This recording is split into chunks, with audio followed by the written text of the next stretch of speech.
Para escalar empresas no necesariamente lo único y exclusivo es el capital. Primero está la voluntad. Tú no vas a escalar una empresa nunca si no tienes las ganas de hacerlo.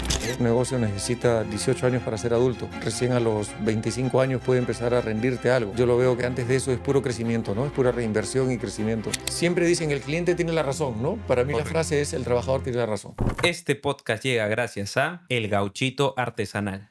El día de hoy te traigo un episodio para nuestro amigo el empresario, para esa persona que está luchando todos los días y quiere hacer crecer su negocio.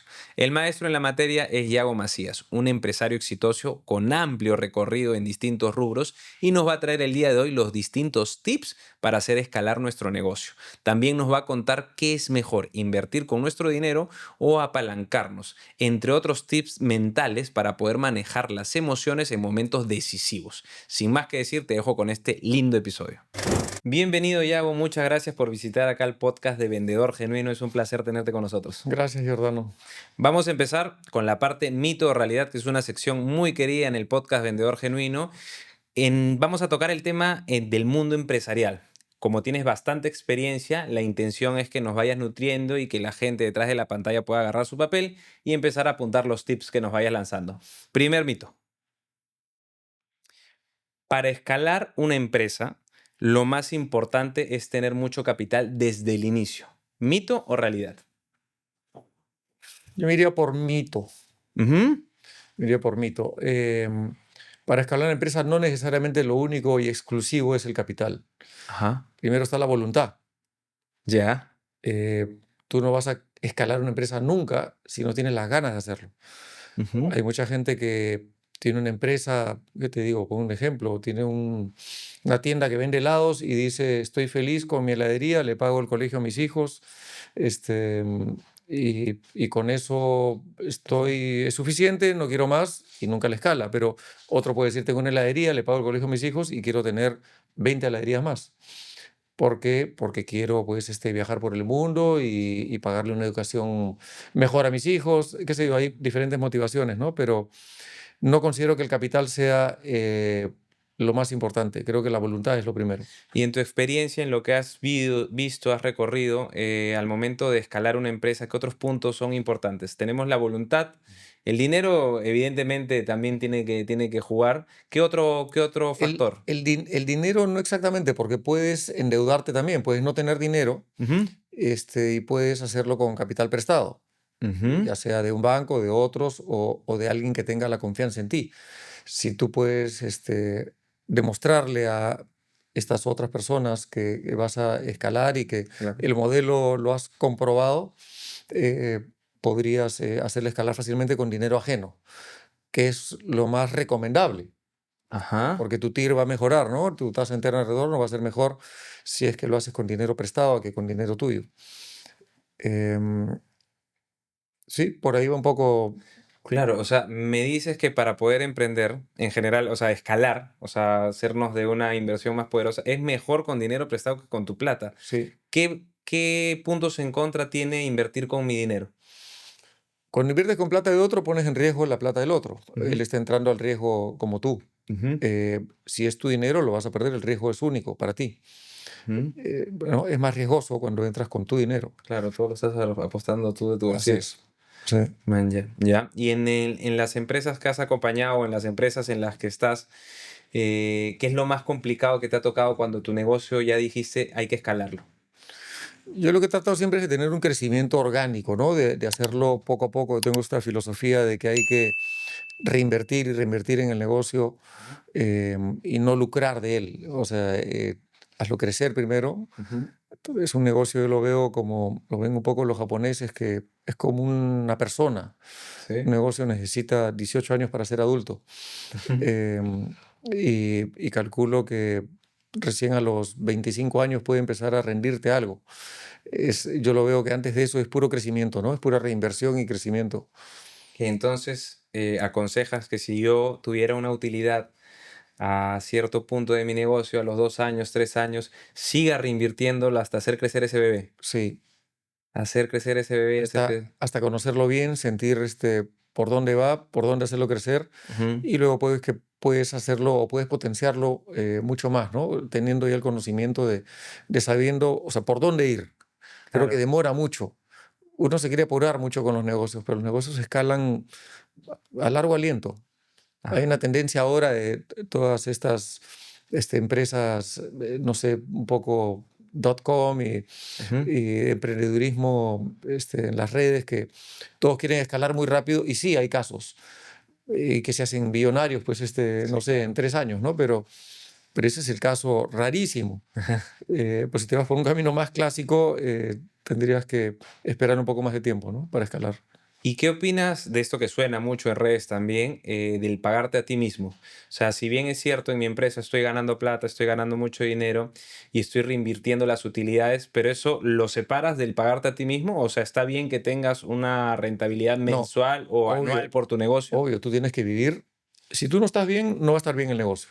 Ujú, Entonces, tú tienes que tener un ingreso por el cual te sientas cómodo, tranquilo, tu familia que esté bien.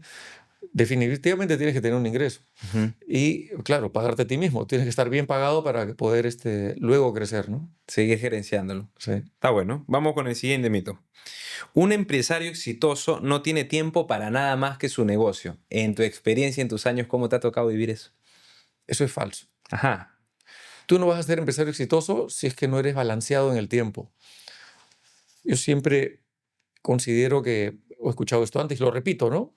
El día tiene 24 horas y lo divides entre 3 tramos. Tienes 8, 8 y 8, en las cuales 8 duermes, Ujú, 8 trabajas y 8 son de ocio. ujú. Si divides el día así, es un balance perfecto. Es difícil hacerlo.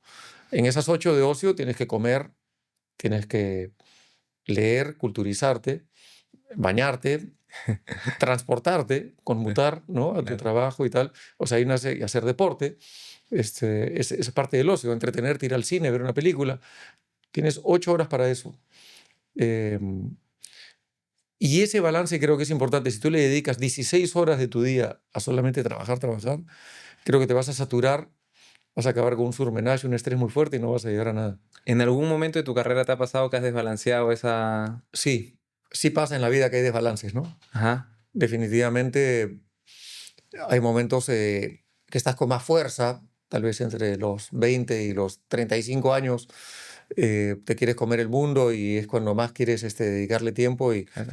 y sí, eres más entusiasta con el tiempo y le metes pues 10, 12 horas de trabajo o 16 horas de trabajo Sí, y después tienes que compensarla por otro lado, ¿no? claro. Pero si puedes balancearlo siempre, sería mejor. Pero qué bonito. Dividirlo así me ha dado una manera de verlo distinta. No lo había visto así. O sea, de hecho, organizo mi agenda, pero si lo veo así, tengo 8 horas de ocio para poder distribuirlas entre distintas cosas que no sean trabajo para poder estar más equilibrado, ¿no? Es un gran tip. Y si divides la vida en 3 tercios, porque Ajá. también volviendo a los 3 tercios, haces 25, 25, 25, un poco puedes, considerando que vives hasta los 25, hasta los 75, ¿no? Claro. Los primeros 25 son aprendizaje, Ujú. aprendes pues desde a tener amigos, a querer, aprendes a escribir, aprendes a leer, aprendes a soñar, aprendes a todo. Los primeros 25 es un momento de aprendizaje. Los segundos 25, con lo que has aprendido, es un momento de crear y generar y producir. De los 25 a los 50 normalmente es la etapa de un individuo en el que produce. Es cuando realmente produces hijos, produces negocios, produces dinero, produces tu bienestar. Y de los 50 a los 75 es la época de cosecha y pues disfrutar de todo lo que has aprendido y producido, ¿no? Es una manera muy práctica de verlo. Si vives más allá de 75, da las gracias. Escucha, Eh, súper práctico. sí, es una manera muy pragmática de verlo, ¿no? Pero no necesariamente tiene que ser así, pero más o Claro. menos te ordena un poquito, ¿no? No, no, no, te da una guía súper Sí, buena porque, claro, es un poco lo que, más o menos donde entra en maduración la persona también, ¿no? Porque ya recogiste la información así es. como que necesaria para poder crear algo en base a lo recogido también. Sí, no solamente del mundo empresarial, también Claro. está la parte espiritual. Tú aprendes también la parte espiritual, la parte amorosa. Uno aprende, ¿no? Hasta los veintitantos años y después es que produces con lo que has aprendido, ¿no? Claro, te expresas de esa Sí. manera. Qué bonita manera de verlo, me gusta. Vamos con el siguiente mito. La mejor estrategia es siempre reinvertir todas las utilidades. Para mí sí ha funcionado, para mí es una verdad. Ajá. Yo siento que, un poco lo dije antes, ¿no? Sí, siento que hay que reinvertir si es que quieres escalar tu negocio. Ujú. Si quieres que se quede chico y eres conformista tal vez con un tamaño determinado y sientes que tu vida va a estar bien así, bueno, ya no reinviertas y saca tus utilidades. Pero si quieres escalar, sí hay que reinvertir. Cuéntanos cómo te ha pasado en la granja, por ejemplo, en el negocio de los huevos. O sea, cómo has ido creciendo. Por ponerte un ejemplo, se empezó con una gallina, se Sí. tuvieron 10. O sea, ¿cómo fue un poquito ahí para que nos cuentes? Yo empecé, el primer lote que tuve de gallinas fue a los 22 años tenía, fueron 20.000 gallinas, que se costaron $8.000. Esa fue una primera inversión que me ayudó mi padre en eso. Ujú, Y desde ahí no he parado de crecer hasta el día de hoy, ¿no? ujú. Este, me costaba al principio poder echarle gasolina a mi carro, porque decía yo quiero reinvertir, entonces no tenía plata para ni siquiera para pagar el carro, Estabas con el chip. pero estaba con el chip metido de crecer, crecer, crecer. Y tal vez me equivoqué un poco porque dejé de tener ciertas cosas en cierto momento por crecer mucho, ciertos viajes que hubiese querido en esos momentos. Ahora ya los puedo tener, ¿no? Siento que mi empresa maduró, creció, ya estoy en otra etapa. Eh, pero sí, tal vez si retrocediese podría decir que hubiese sido un poquito más balanceado en sacarle un poquito más y no reinvertir tanto. Claro. No sé si hubiese funcionado igual, pero sí considero que hay que reinvertir mucho en tu negocio para poder crecer. ¿Sabías que la mayoría de vendedores no pierde una venta por falta de técnicas, sino porque se sabotea con sus propias creencias? En mis capacitaciones para equipos comerciales trabajamos dos frentes. Primero, detectamos sus creencias limitantes y hacemos que ellos mismos las rompan para que elijan otro camino. Y el segundo frente es que trabajamos en metodología de venta con técnica comprobada para que ellos mejoren sus resultados. ¿Qué es lo que va a conseguir tu empresa? Tener un equipo más motivado, más independiente y que crean que pueden ser unos vendedores genuinos. Así que si quieres que tus vendedores vivan un verdadero proceso de transformación, no dudes en escribirme. ¿Qué otra estrategia te ha funcionado a lo largo de los años para poder hacerlo crecer? Estamos hablando de una que es reinvertir. ¿Qué otro tip tienes por ahí? Bueno, tener una visión, tener un sueño, tener una meta, tener a dónde ir. Ujú, Si no tienes definido eso, si no tienes un plan, sin plan no vas a llegar a ningún lado. O sea, con un crecimiento desordenado que no sabes a dónde quieres llegar, ujú. no vas a llegar a ningún lado, ¿no? Tienes que tener un orden y un plan. Em, yo lo tuve, por eso era que reinvertía, porque quería llegar a cierta Claro, meta. voy a tener tantas gallinas, voy a tener Así tanta es. utilidad de estas gallinas y voy a tener tanta La de... utilidad era difícil de saberlo porque es un negocio bien inestable y bien cíclico en el que hay años que ganas plata, años que pierdes. Entonces, no podría definir eso, pero yo sí decía, yo empecé con 20.000 y decía, quiero llegar a 1.000.000 de gallinas. Y me puse esa meta, ¿no? A Claro. llegar a 1.000.000 de gallinas.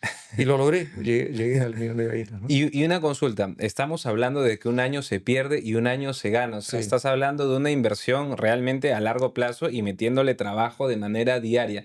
¿Cómo haces para manejar la salud mental realmente en todo ese tiempo? Porque hay años que se pierde y cómo tienes la paciencia Por eso es necesaria. que tienes que haber cosechado tu lado espiritual. No cosechado, sino un poco trabajado, ¿no? Ujú, Tu parte mental es importantísima, lo que dices. ujú, Si no trabajas, no puedes aguantar. O sea, el estrés te rompe, ¿no?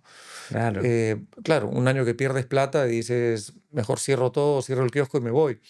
Pero no, tienes gente que depende de ti, no puedes hacerlo. Hay Ujú, trabajadores que dependen de ti. ujú. Y no puedes cerrar el kiosco de un día para otro porque pierdas. Entonces hay que buscarlo, hay que buscar la manera. Y la manera es muchas veces financiándote, porque el hueco que tienes normalmente es económico, ¿no? Es un Claro. hueco porque no te dan las cuentas, no puedes comprar el maíz para el mes siguiente, no te alcanza y tienes que financiarte. Y tienes que transmitir esa entereza de que tu negocio va a salir adelante a pesar de estar mal en el momento, para que alguien confíe en ti y te preste. Entonces, Claro. hay un trabajo ahí de serenidad y de paz mental. Escúchame, y entonces, ¿es cierto que la liquidez es el principal verdugo de las empresas? Sí, O sea, si no hay liquidez, fuiste. sí. Yo trabajé mucho tiempo al principio con sobregiro. No sé si existe el día de hoy el sobregiro bancario, Ya. pero era mi día a día, las cuentas en rojo, y no tenía liquidez. Y no tenía liquidez y la pasaba muy mal. Eh, Hasta que me ordené recién en el año 2005, creo que he podido ordenarme, Ajá. y ordenarme financieramente, ¿no? Y no tener las cuentas en rojo, ¿no? ¿Qué gatilló ese orden? ¿Algún evento, alguna crisis, algo que te haya enseñado, algo potente? Un poco el cansancio.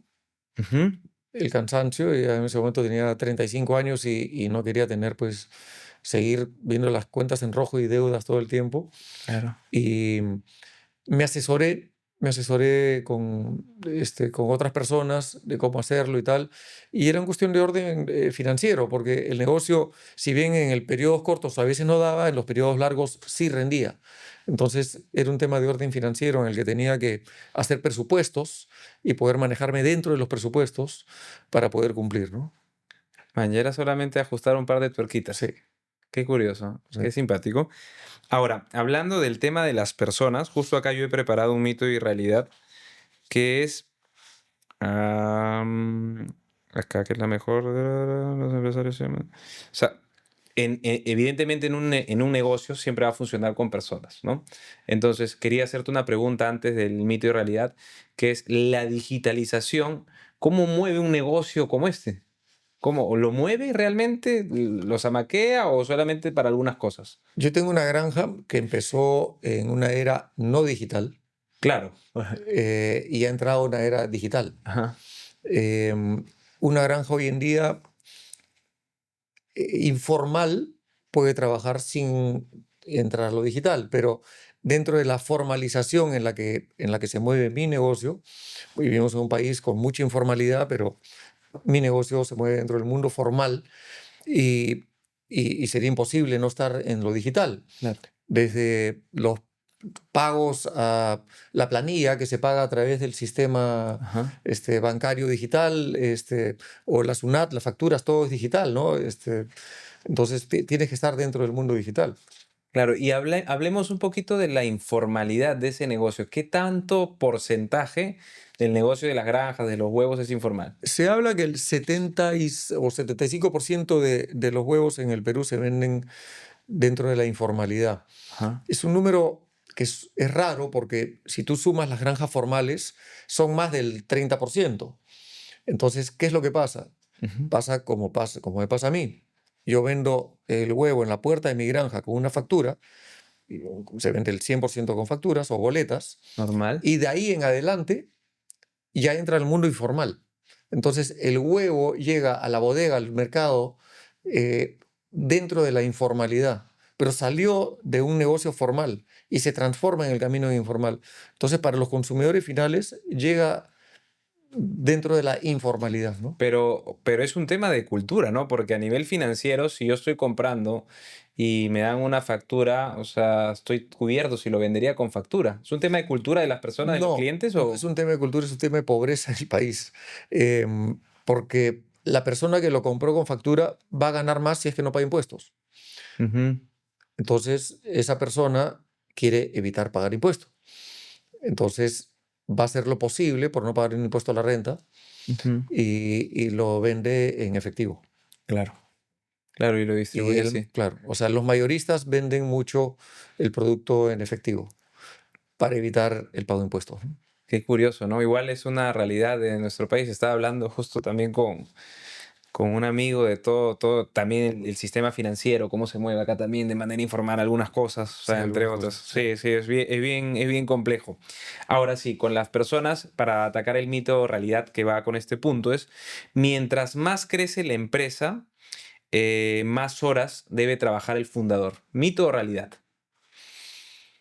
Al- Puede ser realidad, porque al principio sí, Claro. definitivamente trabajas más, Ujú, porque estás creciendo, estás más encima de todo. ujú. Em, y después llega un momento en que entras como una meseta, ¿no? Porque si te rodeas de gente capaz, Claro. ya puedes trabajar un poco menos, Ujú.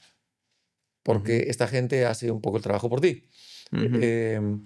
Entonces sí, yo creo que es una curva en la que sube tus horas de trabajo, de estrés, y luego puedes nivelarte. Qué interesante. Vamos con el siguiente mito y es cuando un negocio crece y escala, la cultura se desacomoda. ¿Mito o realidad? Un poco de ambos, porque la cultura no la debes perder nunca. Ujú, La cultura empresarial con la que nace una empresa, ahora tal vez de unos ejemplos de lo que es una cultura, por lo menos para mí, em, sí puede desaparecer cuando creces porque entran personas nuevas. O sea, yo pasé de tener una granja de una persona a tener una granja de 250 personas. ujú. Entonces, al tener gente nueva, la cultura se desacomoda un poco. Y el trabajo del fundador o del dueño está un poco en mantener esa cultura y de poder transmitirla. Ujú. Eh, ¿Qué entiendo yo por cultura? Eh, una cultura empresarial que yo he manejado, por ejemplo, es el trabajador antes que nadie. Ya, Siempre dicen el cliente tiene la razón, ¿no? Para mí la correcto. frase es el trabajador tiene la razón. Yo considero que el músculo laboral dentro de tu empresa es quien va a ser una buena empresa o no. Y, por ejemplo, parte de la cultura es nunca dejar de pagar la planilla al día, a la hora exacta que uno debe pagarla. Eh, Nunca atrasar. Si tú tienes que pagar el viernes, paga el viernes a tu gente, por más que tú no comas, pero hay que pagarle a la gente, Claro. ¿no? Luego, parte de la cultura, paga tus deudas. Si has pedido un préstamo, págalo el día que tienes que pagarlo. Con eso vas haciendo un nombre y vas haciendo una cultura. Pero eso es parte de una cultura empresarial que se va formando en tu empresa. Y eso es lo que te da los pilares para poder crecer. Ujú, El hecho de que tú seas, que la gente cree en ti, que tu ujú. trabajador sabe que le vas a pagar, pase lo que pase, por más que sea un año de pérdida, Claro. que el banco sabe que le vas a pagar, que la persona, el tío que te prestó sabe que le vas a pagar, ¿no? Que tu palabra vale. Eso es para mí la cultura, o uno de los pilares, ¿no? Ujú, De la ujú. cultura. Luego tienes también la disciplina, la moral, el amor al trabajo. Bueno, hay un ámbito más grande, ¿no? Claro, valores que se van Los poniendo en la valores, empresa. así es. Y esos los puedes transmitir también. Así como otro valor importante es el ser ahorrativo, o sea, el no ser gastador, Claro. ¿no? Un El hábito, tener un un hábito de hábito, es ahorro. un hábito, tener tus costos bajos. Ujú, No necesariamente todo el mundo piensa así. ujú. Puedes tener, pues, pones a alguien en compras y esta persona en compras considera que en el almacén tiene que haber no una tolva, sino tienen que haber 10. Y se fue al tacho. Y claro, tu inventario comienza a crecer y no tiene sentido, entonces tienes que transmitirle al comprador que la cultura de tu empresa es austeridad y mantenerlo corto, ¿no? Mantener Chiquito, ahí los nomás. stocks cortos ahí nomás, sí, así es. Tranquilo, qué bien, qué bien. Me gusta esa manera, pero sobre todo porque considero que el otro día vi que en una entrevista te preguntaron sobre los negocios, qué tan complicados eran los negocios, y te preguntaron a ti qué tan complicado veías tu negocio, y decías que era complicadísimo. O Sí, sea, cuéntanos un poquito por qué lo ves súper complicado. porque tienes años que pierdes. Ujú. Primero, dentro del año tienes definitivamente 3 o 4 meses que pierdes, dentro de cada año. Fijo. De todas maneras, porque es estacional, es un negocio estacional. El huevo no lo come mucho la gente en el verano. Básicamente, ¿por qué? Porque no hay colegios, no hay desayunos, los niños no les sirven el huevo para el desayuno Claro.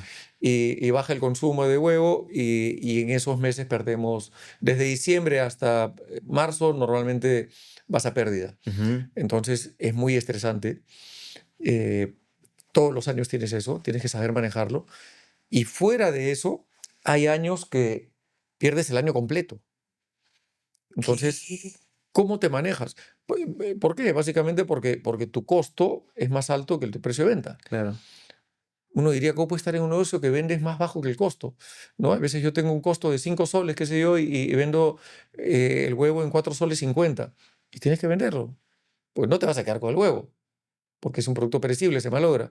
Tienes que venderlo a pérdida, pero ahí vas, esperando en el momento que el huevo pase pues a 5 soles 50. Y ahí puedes recuperar, ¿no? Entonces, hay muchos meses que estás bajo el agua, estás abajo del costo.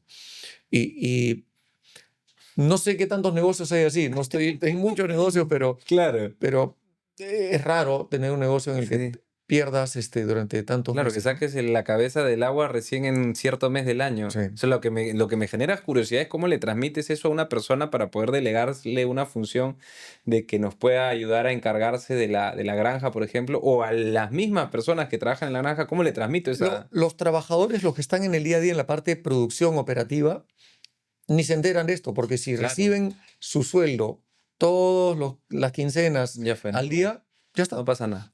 Ellos están felices, están tranquilos. No, el estrés te lo comes tú. Claro, claro. Y la parte tal vez quien está contigo en finanzas o Claro. ahí, ¿no? Ahí está la parte dura, ¿no? Claro, eso era lo que me llamaba más Sí. la atención, porque cómo manejas eso a nivel, bueno, ya me imagino que es práctica, tantos años Es práctica, sí. en el negocio. Sí. Sí, vamos a pasar. Y quería hacerte una pregunta. A lo largo de las decisiones que has tomado a lo largo de tu carrera, ¿eres de decisiones rápidas, inherente al riesgo o más reservado, cautivador? Decisiones rápidas, sí, Ujú. siempre. Y totalmente arriesgado, creo yo. Ah, sí. Sí, poco conservador. Sí. O sea, a pesar de ser un largoplacista. Tal vez esa es mi parte conservadora, ¿no? Ajá. El sembrar para cosechar a largo plazo. Ese es mi lado conservador que balancea un poco con la parte agresiva de querer crecer mucho. Claro. Ahí está el riesgo en crecer. Ujú. Y el riesgo está sí, en tomar decisiones rápidas también. Ujú. Sí, sí siento que he tenido y que he podido manejar ese estrés del riesgo. Claro, ya te has puesto a prueba tú mismo. Sí, porque no siempre te va bien. Ajá. O sea, para que te vaya bien en un negocio, tiene que haberte ido mal en 5. Más o menos. Dice que Sí, el empresario promedio quiebra 5 o 6 antes de que le así pegue es. al gordo en uno. Así es. Qué loco. O sea, es real. No, totalmente real. Totalmente real. Sí. Qué interesante. Sí, porque justo vamos a pasar a una sección donde vamos a hablar un poquito más de ti, Yago, para que nos cuentes cómo empezó todo, cómo fue tu experiencia al inicio, de dónde viene esto de las granjas, tu mundo, tu vena empresarial, por así Sí, decirlo. claro. Bueno, yo vengo de una familia de campo, de Ujú. Chincha. Mi padre tuvo una granja que es más, empezó con la granja en el año 70, que es cuando yo nací. Y él empieza con la granja porque la reforma agraria le quita, él tenía tierras para cultivos, él había estudiado una maestría en cítricos y tenía cítricos, tenía naranjos, y, y la reforma agraria le quita los terrenos Wow. y quedándose con poca área, dice, ¿qué hago? Y pone granjas, pues no tenía mucho espacio, entonces pone granjas y así empieza en el año 70. Y yo he crecido recogiendo huevos de las gallinas desde que tengo pues 4 años. Me acuerdo del terremoto del 74, tenía mi bandeja con huevos, tenía 4 años, tenía bandeja con huevos y se caían los huevos de la bandeja. Pero he aprendido mucho en el campo viviendo con las gallinas y en la granja y con la granja. Eh, a los 12 años tuve mi primer negocio, fue en el jardín de la casa, crié pavos con mi hermano para la campaña navideña. Criaste pavos. Sí, 30 pavos. Te animaste y dijiste, voy a comprar pavos. Sí. Tenía un poco la vena empresarial que la veía en la familia. Ujú. Y después de ese año seguí criando pavos cada vez más. Ajá. Al año siguiente 100 y Claro. tal. Y hice como 10 campañas de pavos hasta los 22. Ya acabé con, no sé, se me metía 5.000, 7.000 pavos por campaña, ¿no? Fuerte. Para la época navideña y los vendía en Navidad. Ujú. Y con eso vivía. Con eso me pagaba mis cosas, me pagaba la gasolina en mi carro. Claro. Y con eso andaba. Y cuando yo estudié en la Universidad de Lima, a los 22 años fue que mi papá nos ayuda, a mi hermano y a mí, y nos regala estas 20.000 pollitas, que eran $8.000 en valor. Ujú. Él tenía ya una granja y tenía incubadora, entonces le nacían todo el tiempo las pollitas y dice, un lote, este va para ustedes. Al poco tiempo mi hermano me dice, yo quiero dedicarme a un negocio de cerdos, él se abrió y se fue a otro negocio y yo me quedé solo con la granja. Yo alquilé un terreno y ahí fue donde empecé a crecer y crecer y crecer. Esto fue desde el año 92. Este, y desde ahí no he parado de crecer en la granja, ¿no? Y a lo largo de estos años, uno siempre, hay figuras, así como la de tu padre, que te inculcó este negocio. ¿Ha habido alguna otra figura al estilo de mentor que te pudo dirigir, te pudo enseñar o te pudo dar un consejo en el momento indicado? Yo creo que muchas personas en el camino. He tenido tíos con quien he conversado mucho, que he aprendido de ellos, he aprendido mucho de banqueros, he aprendido mucho de la vida, del hecho de estar sobregirado, de ir a pedir plata prestada. Y eso he aprendido de gente cómo maneja, cómo te la presta, Ujú, cómo te pregunta sobre tu negocio, si va a salir adelante o no va a ir. ujú. Sí he aprendido mucho en el camino, ¿no? No te podría decir un nombre específico de alguien, Ujú. em, pero yo creo que he aprendido mucho de eso por la parte empresarial y también me gusta leer mucho, he leído mucho biografías en mi vida en general y también mucho de criterio y sentido común de las personas exitosas, de cómo han manejado su vida, ¿no? O sea, me dices que no, mencionar uno no queda, pero un aprendizaje que pueda resumir esos años, un aprendizaje así con el cual te quedes. Una, ¿Recuerdas alguno? un Uno. aprendizaje grande para mí fue un momento que tuve que retroceder para saltar, como se dice. Ajá. Eh, Como una acción. una acción porque yo alquilaba el terreno y luego cuando escalé me compré un terreno. Ajá. Y cuando me compro el terreno, en el Perú pasa mucho que hay doble titularidad sobre los terrenos. Entonces yo compré con un título y a los 2 años viene el otro dueño y me dice, oye, yo soy dueño de esto, dámelo, es mío, me hizo una demanda judicial y yo me quería morir. O sea, había invertido mi granja en este terreno que había comprado, había puesto toda mi vida en ese terreno, en la Wow. granja, y viene esta persona a hacerme una demanda y a quitarme todo, ¿no? Y me tomó un año de negociaciones con esta familia para poder llegar a qué aprendizaje, a ceder. Tuve que decir, pierdo la mitad del terreno, mitad para ti, mitad para mí. Para mí fue muy difícil eso, fue un aprendizaje muy grande. Y me di cuenta que muchas veces hay que ceder para poder crecer, ¿no? Es retroceder para saltar. Eh, lo aprendí un poco en el camino, sobre la marcha, no de alguien, pero es algo que se dio, ¿no? Claro, pero escúchame, estás hablándome de darle la mitad de algo que a ti te había costado. ¡Qué locura! Sí. O sea, es algo Muy, súper fuerte. muy duro, fue muy fuerte en ese momento. ¿Cuántos años tenías? Eso. Ahí tenía 27 años y me costó muchísimo. No, Sí. debes haber estado pero Porque en ese cabezón. momento estás pues con la euforia del Comerte el crecimiento, mundo. de comerte el mundo y dices yo puedo con todo. Este, y era un momento de cuestionarme de o perder todo o perder la mitad. Y bueno, opté por perder la mitad, ¿no? Sí, Claro, y después ya lo demás es historia porque tu granja ya pudo sí, crecer y pudo desarrollarse. así es. Qué locura, Sí. de verdad que interesante. Ahora, cuando me dices que se puede vivir, un negocio puede escalar con plata de otro, prestarle, al momento de tú presentar al proyecto, o sea, ¿qué aconsejarías para vender un proyecto? Yo quiero que inviertas en mi proyecto. ¿Qué puntos debo tomar yo en cuenta para presentártelo a ti como inversionista? Primero, yo creo que no vendería un proyecto, yo vendería una realidad. Me gustaría que ese proyecto por lo menos haga algo chiquito, o sea, que haga ¿Ya? ¿no? Que empiece a desarrollar Que algo gatee, que que algo haga. gatee y que se vea que genera un poquito, o sea, Ajá, que ya sea, aunque sea a mínima escala, pero sostenible. ajá. Eso sí lo puedo vender. Para mí, desde mi punto de vista, vender un proyecto solo sin una realidad, a mí se me hace muy difícil. Ya, Hay gente que sí puede, claro, una gente más marketera, qué sé claro, yo, no es claro. mi rubro, yo voy más por el lado empresarial, realidad, más el pragmatismo de, Más de duro, que número funciona, ¿no? duro. Mira, esto ya funciona. Así Entonces, sea chiquito, así sea pues chiquito, funciona. así es. Entonces, ahí yo creo que lo podría vender. Funciona, tengo el dato. Y otro tip que nos puedas regalar, porque ya, o sea, le muestro al empresario, al inversionista, oye, tengo esto que está gateando, Sí. pero algo para una reunión. ¿Cómo te presentabas tú en tus reuniones cuando querías algún apalancamiento, güey? Em, siempre teniendo atrás un backup de garantía, o sea, siempre tener una carta bajo la manga, creo yo, Ajá, ¿no? Porque si tú vas a pedir que te presten algo, sí. esa persona quiere ganar algo también contigo. Entonces tienes que demostrarle que tú le vas a hacer ganar. es lo primero. Ujú. Pero en esa negociación no te lo van a dar así de fácil. Te van a decir, ya sea un banco, o sea un prestamista, o sea quien sea, dame algo en garantía por si hay riesgo. Claro, Entonces, tú tienes que tratar de dar lo mínimo posible en garantía.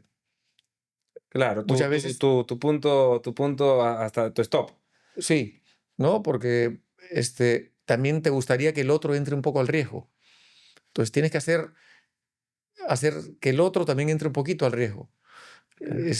Y que sienta, sin darle participación, ¿no? Que ese es el juego fino. Ah, su madre, claro, Este, es duro, es duro. He sí, estado con algunos startuperos acá bueno, desde el inicio de una startup, o sea, la startup nace queriendo buscar eh, accionistas ya. sí, es un caso diferente. Yo no soy muy pro startups, como te decía, porque Ajá. siento que es vender un proyecto y que vendes y que regalas participaciones Sí, porque 100%. tu sueño tienes que transmitírselo a la otra A la persona otra y tal. persona. A mí se me hace difícil eso, Ujú. ¿no? Lo que te decía, que yo prefiero vender algo ya funcionando, algo en marcha. O sea, si me dices que se te hace difícil eso, ¿cómo habrá sido dar la mitad de tu granja? Debe haber sido una locura. Dificilísimo, sí.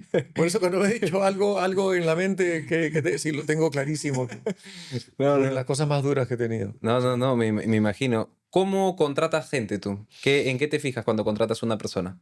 Em, yo soy muy de utilizar la misma gente que está en mi entorno. O sea, la gente que ha trabajado conmigo 5 o 6 años, trato de potenciarlos. Ujú, Siempre siento que tiene mucho valor la gente. No valoro tanto su nivel académico y que haya estudiado una maestría. ujú, No voy tanto por ese lado. Me interesa más cómo rinde en el trabajo, qué tanta confianza me demuestra, ujú, qué tanta camiseta tiene, ujú. y a esa persona la voy a hacer escalar todo lo Hasta que donde pueda. llegue Todo lo que pueda, sí. Confío en esa esa persona. metodología. Man, Sí, más que en traer a alguien con todos los logros. los balones, las Así es, estrellitas. sí. Me gusta la gente de adentro que conoce bien el negocio, a ellos los hago escalar. Y que te han acompañado, evidentemente. Y que me han acompañado, sí. Claro, claro. Sí. Vamos a pasar a una parte de ping-pong. Preguntas rapiditas con Sí. Yago Macías para que nos acompañes un ratito. Defíneme el éxito en una frase o palabra. Éxito es la felicidad. La felicidad. Mm. ¿Tu mayor fuente de inspiración? Tal vez mi padre. Tu padre. Qué bonito. Un libro que debería leer todo el mundo. Lo leí de muy chico, creo que a los 14 años. El arte de amar, de Eric Fromm. Ajá. Tu mejor lugar para desconectar del trabajo. La ducha. Es buen sitio, realmente. ¿Ah? Sí, siento. Es espectacular. Sí, Yo medito en la ducha. O sea, cuando estás en la sí, ducha ahí te olvidas de todo lo que hay para adelante o para totalmente. atrás. Sí. El mejor consejo que has recibido. Em, Tal vez es con este ejemplo de dar para Ceder. recibir, de ceder. Pero es un consejo que me dio la vida. No es un consejo que me lo ha dado alguien, ¿no? Sino es algo La que vida te lo aprendí un entregó. poco a la fuerza. Claro. Pero ese es un gran consejo, que si tú quieres tener más, tienes que saber dar. Gran aprendizaje. Si pudieras hacer un cambio en las organizaciones o en las personas, mejor atacando el caso, qué es lo primero que harías? Con un solo clic. Un cambio, positivismo. Ujú. Tratar, tratar de quitar el no de la mente, de tal cosa, sí, decirle sí a todo. Sí. Que si no te dedicaras a lo que haces hoy en día, ¿qué serías? Escritor, tal vez. Ajá. Tienes pinta de escritor. Así, bueno. Y Iago, ¿cómo quisieras que te recuerde la gente? Me gustaría que, yo lo que quiero es dejar, no he hablado mucho de negocio inmobiliario, que también manejo, me gustaría Ujú. dejar un legado a la ciudad de Lima, que me recuerden como alguien que pudo dejar una urbanización o una ciudad o un distrito con calles anchas sin tráfico, Ajá. con parques grandes y no chicos, con mucha área verde y con una ciudad vivible. ese es un poco mi sueño. Qué bonita manera de cerrar. Qué lindo, qué lindo. Muchas gracias, Iago. Sí. La verdad ha sido un capítulo súper entretenido. No hemos tenido ningún negocio así en el podcast. Es complicado, como tú mismo dices, no se ve así nomás, pero ha sido muy nutritivo. Muchas gracias por estar Gracias con a ti, nosotros. Jordano. Si te ha gustado este contenido, no olvides de suscribirte y darle clic a la campanita. Te lo vamos a agradecer muchísimo. Nos vemos.